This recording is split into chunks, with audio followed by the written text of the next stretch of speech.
Diurut atas. Iya, dikasih begini. Tapi memang waktu jatuh tangan tak yang keseleo. Iya. Ini udah jatuh.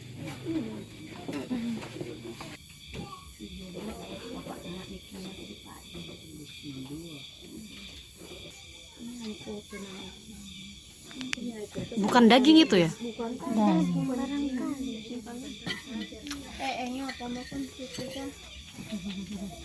Ini kita jatuh dari mana? Jatuh di rumah. Iya, di rumah. Berapa tahun yang lalu? Lebih 3 tahun. Jatuh terus pergi urut. Pergi berobat, urut, macam-macam obat. Terus mulai membesarnya begini karena bagaimana awalnya? Akhirnya juga jatuh tidak sakit dia. Baru kusuruh urut, sakit sedikit. Baru kusuruh urut, aku suruh kasih naik. Terus itu berapa hari setelah kita urut mulai kelihatan membesar? 3 bulan. 3 bulan itu. Awalnya di sini dulu. Tidak. Awalnya di mana membengkak? Oh, di sini.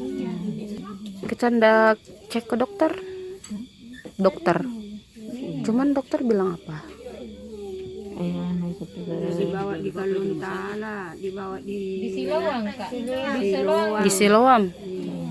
Apa anunya hasilnya?